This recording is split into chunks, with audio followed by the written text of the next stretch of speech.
दोस्तों, हमारी आज की कहानी एक सर्वाइवल थ्रिलर पर बेस्ड है, जहां हमारे लीड एक्टर का सामना पैसिफिक ओशन में मौजूद कुछ खूंखार चीजों से होता है। पानी के नीचे वो लोग कब तक बच पाएंगे ये किसी को नहीं पता। तो कहानी की शुरुआत एयरपोर्ट से होती है।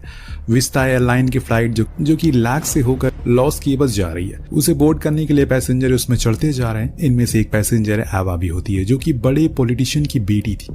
एवा अपने दोस्त काइल और बॉयफ्रेंड जेड के साथ लॉस केबस घूमने के लिए जा रही है। अब यहाँ एवा के साथ उसका बॉयफ्रेंड ब्रैंडन भी मौजूद है, जिसे देखकर जेड थोड़ा ऑफेंड हो जाता है, क्योंकि वो लोग एक वेकेशन पर जा रहे हैं। असल में एवा के डैड को उसकी काफी चिंता रहती है, इसी वजह से वो उसे कभी भी अकेले जाने नहीं देते। हालांकि उसे खुद को भी ब्रैंडन के साथ रहना पसंद था, क्योंकि वो बचपन से उसके साथ ही रही है। अब जब फ्लाइट बोर्ड करने की बारी आती है तो एवा ब्रैंडन को आगे बिठाकर खुद जेड और काइल के साथ पीछे बैठने चली जाती है। उसी फ्लाइट में रोजा नाम की भी एक छोटी लड़की मौजूद थी, जो अपने ग्रैंड पेरेंट्स के साथ ट्रैवल कर रही थी।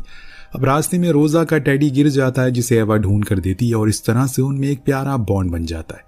खैर, फ्लाइट स्टार्ट होती है और फ्लाइट अटेंडेंट डैनिलो सभी को रेस्क्यू इंस्ट्रक्शन देने लगती है, क्योंकि ये उसका जॉब था। वहीं ये सब देखकर काइली उसका काफी मजाक बनाता है। अब यहाँ पता नहीं क्यों एवा को स्टार्टिंग से ही अच्छी फीलिंग नहीं आ रही है।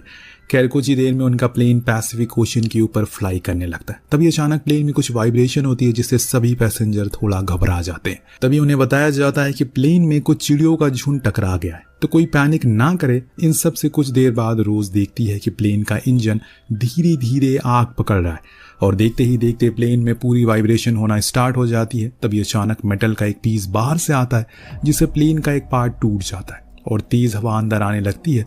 इस होल की वजह से उसमें कुछ पैसेंजर उड़कर बाहर चले जाते हैं। इसके बाद पूरा प्लेन पैसिफिक ओशन के ऊपर गिर जाता है और कुछ ही देर में समुद्र की गहराइयों में जाने लगता है। ये सब देखकर एवा के तो होश उड़ जाते हैं। अब प्लेन में आगे के साइड से पानी भरने लगता है और पैसेंजर डूबने लगते हैं। कुछ गहराई में जाने के बाद प्लेन के एक स्टेबल प्लेटफॉर्म पर आकर रुकता है। उस वक्त पीछे बस एवा, काइल, जेड और फ्लाइट अटेंडेंट डैनिलो ही बचे होते हैं। उन्हें लगता है कि आगे बैठे सभी लोग मारे जा चुके हैं, पर तभी अचानक रोजा सामने से बाहर आती है और उसके पीछे उसकी ग्रैंडमा को लिए ब्रैंडम भी आता है। ग्रैंडमा को डैनिलो तुरंत सीपीआर देना शुरू करता है, क्योंकि उनकी बॉडी में पानी भर गया था। अब कुछ टाइम तक जब वो होश में नहीं आती तो सभी को लगता है कि शायद वो मर चुकी है, पर तभी अचानक वो सांस लेने लगती है और वो होश में आ जाती है। वो उठते ही अपने हस्बैंड के बारे में पूछती है, पर वो तो दोस्तों मर चुके हैं।